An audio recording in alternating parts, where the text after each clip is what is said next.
Do you know why some people have affairs? I am Deidré Wallace, a relationship and corporate therapist. The clue is always in the gaze. Point 20. This video is a follow-on from the previous video, point 19, where I pointed out that earlier unaddressed issues can trigger adults, and I mentioned how men can feel jealous when a baby requires the full attention of their lover, their friend, and their wife. I explained why men can feel left out and it can trigger early abandonment issues. This may cause them to spend more time at the office where an affair could start, allowing men to feel chosen, seen, and loved once again. Indeed, one main theme throughout all my videos is how abandonment can affect adulthood behavior and that we are not always aware of this. Indeed, women too can feel abandoned and they too can have affairs, but their circumstances may differ. However, as I mentioned affairs, let's look a little closer into the psyche of someone who may choose to have an affair. Here is a fictional story that I have created to help you understand the underlying issues of most affairs. The sex of the protagonist or main character is immaterial. Here's the story. A man was orphaned as a baby, and he lived in a children's home until he was fostered as a teenager. As an adult, he then met someone who pursued him relentlessly. Finally, he succumbed and began living with his devoted partner. And here too, the sex is immaterial. He was totally surprised and remains surprised that anyone would want him. Having been abandoned, you would think he would be over the moon to have finally found someone who loved him. Unfortunately, he couldn't settle down. His fear of being rejected was far more powerful than the reality of being loved. In other words, the blueprint of rejection had been internalized and had become part of his belief system. So he had an affair after affair. On one level, his partner had taken on the role of his mother. For the first time, he felt loved, especially his partner had pursued him relentlessly without giving up. Even when his partner had caught him having an affair, the partner's unconditional love meant he was forgiven each time. However, deep in his psyche was the anger and rage he harbored towards his mother for having abandoned him. You may have watched my shocking video, point 3, about little John, whose trust quickly gets broken when abandoned for only 10 days. Anyway, back to the story.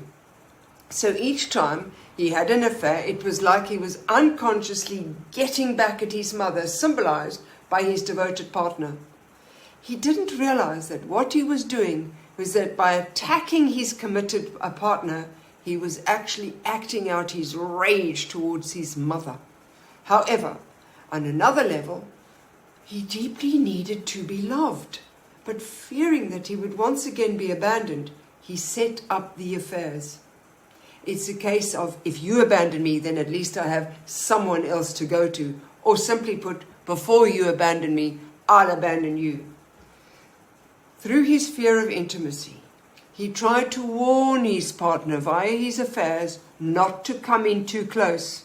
He hadn't experienced intimacy as a child, so he couldn't bear anyone becoming too intimate or too close for fear that they might abandon him too. I've seen this often.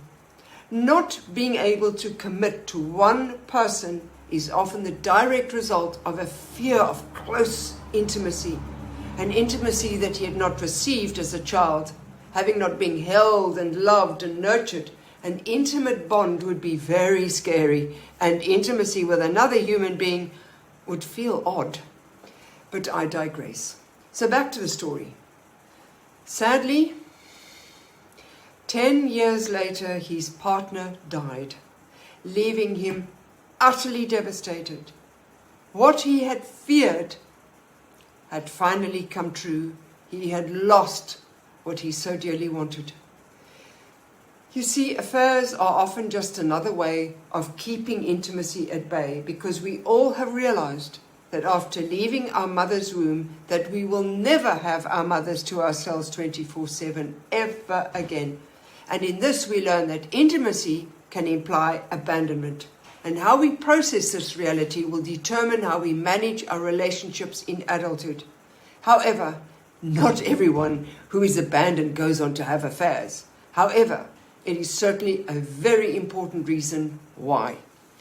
And I will address this again in section 2 when I share my observations with regard to relationships and exactly how and why we choose our personal and business relationships and partners. Coming back to you, can you relate to this information? Have you ever had an affair or affairs? What were the repercussions for you, your partner, and possibly your children if you have any? How did you cope? Why did you think you had an affair? What did you learn about yourself? Might your decision come from past issues? If so, what were they? Anyway, I would also encourage you to start a journal if you haven't already. So as I go through the various points, you can jot down how you think or feel my knowledge is helping you understand yourself better. And do comment or subscribe if you wish to learn more. Also, the next video is about giving and doing too much for a child. Thank you.